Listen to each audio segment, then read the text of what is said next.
અથાણાના ડબ્બામાં વધેલા અથાણાના મસાલાનો યુઝ તમે ઘણી વાનગીઓનો સ્વાદ વધારવા માટે કરો છો. ચાલો જાણીએ કેવી રીતે અથાણાના તેલને રીયુઝ કરીને કઈ ડીશનો સ્વાદ વધારી શકાય છે. જો તમે પણ અથાણું ખાધા પછી ડબ્બામાં બચેલા અથાણાના તેલને નકામું સમજીને ફેંકી દો છો, તો આ સમાચાર વાંચ્યા પછી તમે ફરીથી આવી ભૂલ નહીં કરો. જી હા, તમે અથાણાના ડબ્બામાં બચેલા અથાણાના તેલનો ઉપયોગ ઘણી બધી વાનગીઓનો સ્વાદ વધારવા માટે કરી શકો છો. ચાલો જાણીએ કે અથાણાના તેલનો ફરીથી ઉપયોગ કરીને કઈ વાનગીનો સ્વાદ કેવી રીતે વધારી શકાય છે. અથાણાના વધેલા તેલનો ઉપયોગ તમે દાળ, શાક અને ચટણીમાં વઘાર કરવા માટે કરી શકો છો. તેમાં અથાણા અને તેના મસાલાની સુગંધ હોવાથી વઘાર કરવાથી સ્વાદ અને સુગંધ બંનેમાં વધારો થશે. જો તમે ડિનર માટે બચેલા ભાતમાંથી સ્વાદિષ્ટ વાનગી બનાવવા માગો છો, તો બચેલા અથાણાનો મસાલો તમારા માટે ઉપયોગી થઈ શકે છે.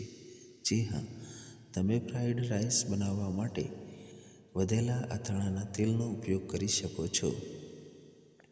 અથાણાનું તેલ ફ્રાઈડ રાઈસના સ્વાદ અને સુગંધ બંનેમાં વધારો કરે છે. તેનો સ્વાદ વધારવા માટે તમે પરાઠાના સ્ટફિંગમાં વધેલા અથાણાના મસાલાનો પણ ઉપયોગ કરી શકો છો. આ માટે પરાઠા બનાવતી વખતે બટેકા અથવા અન્ય સ્ટફિંગ સાથે થોડો અથાણાનો મસાલો મિક્સ કરો. તમે તમારા પાસ્તાને ટેસ્ટી બનાવવા માટે અથાણાના તેલનો પણ ઉપયોગ કરી શકો છો. બાળકો અને મોટા લોકોના મનપસંદ પાસ્તામાં ચટપટો ટેસ્ટ ઉમેરવા માટે અથાણાના તેલનો ઉપયોગ કરો. આ માટે સૌથી પહેલાં તમારે પાસ્તાને બાફીને બાજુ પર રાખવાના છે. આ પછી એક કડાઈમાં તેલ, લસણ, ડુંગળી અને ટામેટાં નાખી તેને તળી લો. પાસ્તા સોસ અને અથાણાનું તેલ નાખી પાસ્તા ઉમેરો. બધું બરાબર મિક્સ કર્યા પછી ગરમાગરમ સર્વ કરો. તમને એ સાંભળીને આનંદ થશે કે તમે જે અથાણાના તેલને કચરા તરીકે ફેંકી રહ્યા હતા, તેનો ઉપયોગ નોનવેજથી લઈને ગ્રીલ વેજીટેબલ સુધીની દરેક વસ્તુને મેરિનેટ કરવા માટે કરી શકાય છે.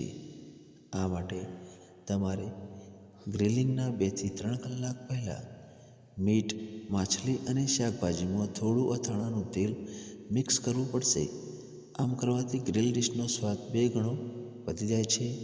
માહિતીથી તમે પ્રભાવિત થયા હોય તો મારી ચેનલને સબસ્ક્રાઈબ જરૂરથી કરજો અને કોમેન્ટમાં જય શ્રી કૃષ્ણ અવશ્ય લખજો. ધન્યવાદ. આપનો દિવસ શુભ રહે.